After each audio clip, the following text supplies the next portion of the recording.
As I have said, it was not immediately that these wild visions began to hold their terrifying quality. Certainly, many persons have dreamed intrinsically stranger things, things compounded of unrelated scraps of daily life, pictures and reading, and arranged in fantastically novel forms by the unchecked caprices of sleep. For some time, I accepted the visions as natural, even though I had never before been an extravagant dreamer. Many of the vague anomalies, I argued, must have come from trivial sources too numerous to track down, while others seemed to reflect a common textbook knowledge of the plants and other conditions of the primitive world of 150 million years ago, the world of the Permian or Triassic Age. In the course of some months, however, the element of terror did figure with accumulating force. This was when the dreams began so unfailingly to have the aspect of memories, and when my mind began to link them with my growing abstract disturbances, the feeling of mnemonic restraint, the curious impressions regarding time, the sense of a loathsome exchange with my secondary personality of 1908 to 1913, and considerably later, the inexplicable loathing of my own person.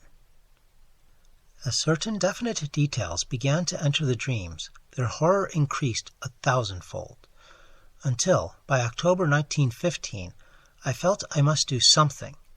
It was then that I began an intensive study of other cases of amnesia and visions, feeling that I might thereby objectivize my trouble and shake clear of its emotional grip. However, as before mentioned, the result was at first almost exactly opposite. It disturbed me vastly to find that my dreams had been so closely duplicated, especially since some of the accounts were too early to admit of any geological knowledge, and therefore of any idea of primitive landscapes on the subject's part.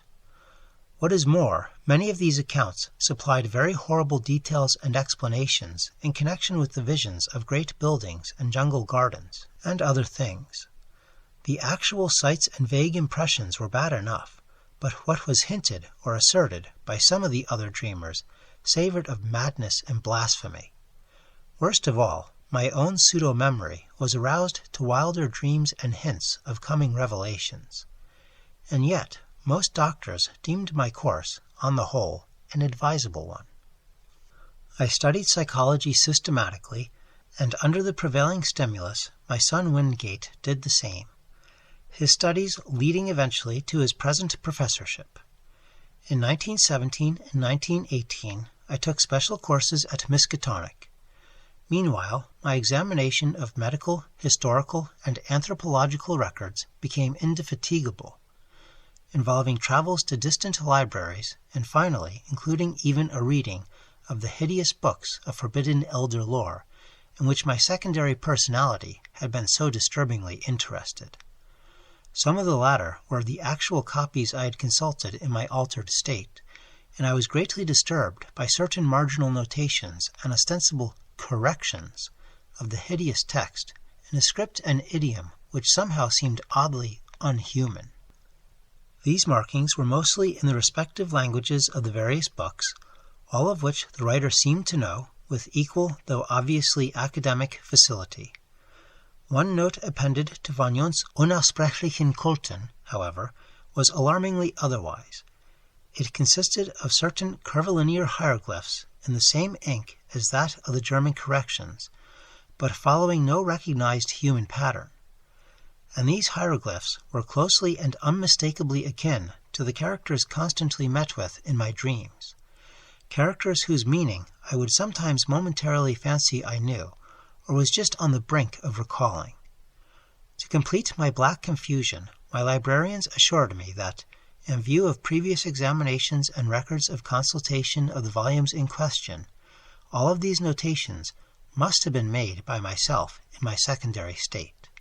This despite the fact that I was, and still am, ignorant of 3 of the languages involved. Piecing together the scattered records, ancient and modern, anthropological and medical, I found a fairly consistent mixture of myth and hallucination whose scope and wildness left me utterly dazed. Only one thing consoled me, the fact that the myths were of such early existence. What lost knowledge could have brought pictures of the Paleozoic or Mesozoic landscape into these primitive fables, I could not even guess. But the pictures had been there. Thus, a basis existed for the formation of a fixed type of delusion. Cases of amnesia no doubt created the general myth pattern, but afterward the fanciful accretions of the myths must have reacted on amnesia sufferers and colored their pseudo-memories. I myself had read and heard all the early tales during my memory lapse. My quest had amply proved that. Was it not natural, then, for my subsequent dreams and emotional impressions to become colored and molded by what my memory subtly held over from my secondary state? A few of those myths had significant connections with other cloudy legends of the pre-human world, especially those Hindu tales involving stupefying gulfs of time and forming part of the lore of modern theosophists. Primal myth and modern delusion joined in their assumption that mankind is only one, perhaps the least, of the highly evolved and dominant races of this planet's long and largely unknown career. Things of inconceivable shape, they implied, had reared towers to the sky and delved into every secret of nature before the first amphibian forebear of man had crawled out of the hot sea 300 million years ago. Some had come down from the stars. A few were as old as the cosmos itself. Others had arisen swiftly from Terran germs as far behind the first germs of our life cycle as those germs are behind ourselves. Spans of thousands of millions of years and linkages with other galaxies and universes were freely spoken of. Indeed, there was no such thing as time in its humanly accepted sense. But most of these tales and impressions concerned a relatively late race, of a queer and intricate shape resembling no life form known to science, which had lived till only 50 million years before the advent of man. This, they indicated, was the greatest race of all, because it alone had conquered the secret of time. It had learned all things that ever were known, or ever would be known, on the earth, through the power of its keener minds to project themselves into the past and future, even through gulfs of millions of years, and study the lore of every age. From the accomplishments of this race arose all legends of prophets, including those in human mythology. In its vast libraries were volumes of texts and pictures holding the whole of Earth's annals, histories and descriptions of every species that had ever been or that ever would be, with full records of their arts, their achievements, their languages, and their psychologies. With this aeon-embracing knowledge, the great race chose from every era and life form such thoughts, arts, and processes as might suit its own nature and situation.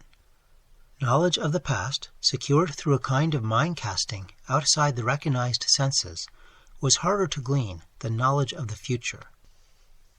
In the latter case, the course was easier and more material. With suitable mechanical aid, a mind would project itself forward in time, feeling its dim, extrasensory way till it approached the desired period. Then, after preliminary trials, it would seize on the best discoverable representative of the highest of that period's life forms, entering the organism's brain and setting up therein its own vibrations, while the displaced mind would strike back to the period of the displacer, remaining in the latter's body till a reverse process was set up. The projected mind, in the body of the organism of the future, would then pose as a member of the race whose outward form it wore, learning as quickly as possible all that could be learned of the chosen age and its massed information and techniques. Meanwhile, the displaced mind, thrown back to the displacer's age and body, would be carefully guarded. It would be kept from harming the body it occupied, and would be drained of all its knowledge by trained questioners. Often it could be questioned in its own language when previous quests into the future had brought back records of that language. If the mind came from a body whose language the great race could not physically reproduce, clever machines would be made on which the alien speech could be played as on a musical instrument. The great race's members were immense rugose cones 10 feet high, and with head and other organs attached to foot-thick, distensible limbs spreading from the apexes. They spoke by the clicking or scraping of huge paws or claws attached to the end of 2 of their 4 limbs, and walked by the expansion and contraction of a viscous layer attached to their vast 10-foot bases. When the captive mind's amazement and resentment had worn off, and when, assuming that it came from a body vastly different from the great races, it had lost its horror at its unfamiliar temporary form, it was permitted to study its new environment and experience a wonder and wisdom approximating that of its displacer. With suitable precautions and in exchange for suitable services, it was allowed to rove all over the habitable world in Titan airships, or on the huge boat-like atomic-engined vehicles which traversed the great roads, and to delve freely into the libraries containing the records of the planet's past and future. This reconciled many captive minds to their lot, since none were other than keen, and to such minds the unveiling of hidden mysteries of Earth, closed chapters of inconceivable pasts and dizzying vortices of future time, which include the years ahead of their own natural ages, forms always, despite the abysmal horrors often unveiled, the supreme experience of life. Now and then, certain captives were permitted to meet other captive minds, seized from the future, to exchange thoughts with consciousnesses living 100 or 1,000 or 1,000,000 years before or after their own ages, and all were urged to write copiously in their own languages of themselves and their respective periods, such documents to be filed in the great central archives. It may be added that there was one sad, special type of captive whose privileges were far greater than those of the majority. These were the dying, permanent exiles, whose bodies in the future had been seized by keen-minded members of the great race who, faced with death, sought to escape mental extinction. Such melancholy exiles were not as common as might be expected, since the longevity of the great race lessened its love of life, especially among those superior minds capable of projection. From cases of the permanent projection of elder minds arose many of those lasting changes of personality noticed in later history, including mankind's. As for the ordinary case of exploration, when the displacing mind had learned what it wished in the future, it would build an apparatus like that which started its flight and reverse the process of projection. Once more, it would be in its own body in its own age, while the lately captive mind would return to that body of the future to which it properly belonged. Only when one or the other of the bodies had died during the exchange was this restoration impossible. In such cases, of course, the exploring mind had, like those of the death escapers, to live out an alien-bodied life in the future, or else the captive mind, like the dying permanent exiles, had to end its days in the form and past age of the great race. This fate was least horrible when the captive mind was also of the great race, a not infrequent occurrence, since in all periods that race was intensely concerned with its own future. The number of dying permanent exiles of the great race was very slight, largely because of the tremendous penalties attached to displacements of future great race minds by the moribund. Through projection, arrangements were made to inflict these penalties on the offending minds in their new future bodies, and sometimes forced re-exchanges were effected. Complex cases of the displacement of exploring or already captive minds by minds in various regions of the past had been known and carefully rectified. In every age since the discovery of mind projection, a minute but well-recognized element of the population consisted of great race minds from past ages, sojourning for a longer or shorter while. When a captive mind of alien origin was returned to its own body in the future, it was purged by an intricate mechanical hypnosis of all it had learned in the great race's age. This because of certain troublesome consequences inherent in the general carrying forward of knowledge in large quantities. The few existing instances of clear transmission had caused, and would cause at known future times, great disasters. And it was largely in consequence of 2 cases of the kind, said the old myths, that mankind had learned what it had concerning the great race. of all things surviving physically and directly from that aeon-distant world, there remained only certain ruins of great stones in far places and under the sea, and parts of the texts of the frightful Pnakotic manuscripts. Thus the returning mind reached its own age with only the faintest and most fragmentary visions of what it had undergone since its seizure. All memories that could be eradicated were eradicated, so that in most cases only a dream-shadowed blank stretched back to the time of the first exchange. Some minds recalled more than others, and the chance joining of memories had at rare times brought hints of the forbidden past to future ages. There probably never was a time when groups or cults did not secretly cherish certain of these hints. In the Necronomicon, the presence of such a cult among human beings was suggested, a cult that sometimes gave aid to minds voyaging down the aeons from the days of the Great Race. And meanwhile the Great Race itself waxed well-nigh omniscient, and turned to the task of setting up exchanges with the minds of other planets, and of exploring their pasts and futures. It sought likewise to fathom the past years and origins of that black aeon-dead orb in far space whence its own mental heritage had come. For the mind of the Great Race was older than its bodily form.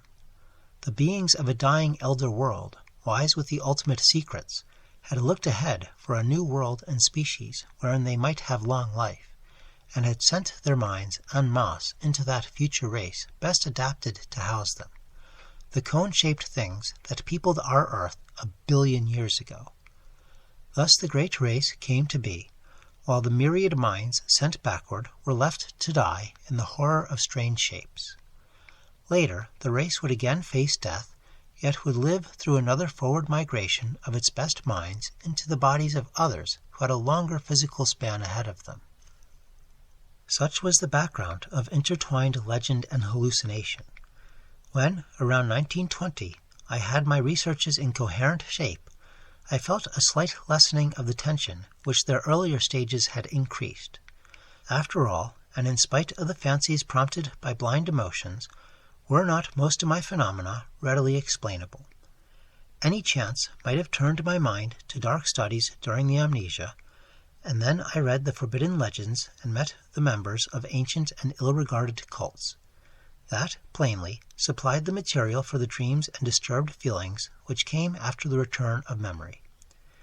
As for the marginal notes in dream hieroglyphs and languages unknown to me, but laid at my door by librarians, I might easily have picked up a smattering of the tongues during my secondary state, while the hieroglyphs were doubtless coined by my fancy from descriptions in old legends, and afterward woven into my dreams.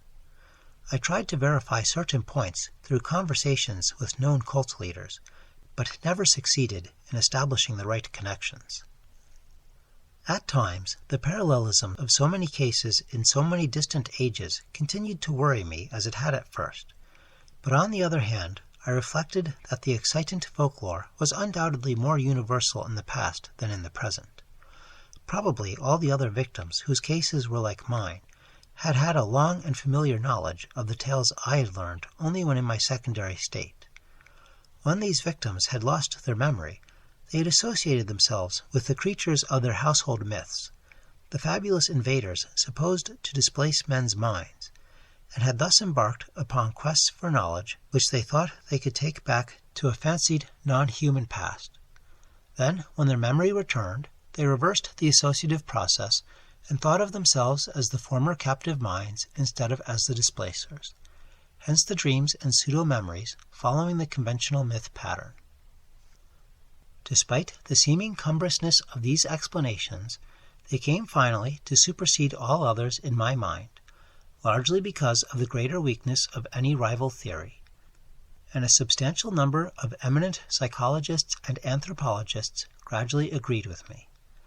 The more I reflected, the more convincing did my reasoning seem, till in the end I had a really effective bulwark against the visions and impressions which still assailed me.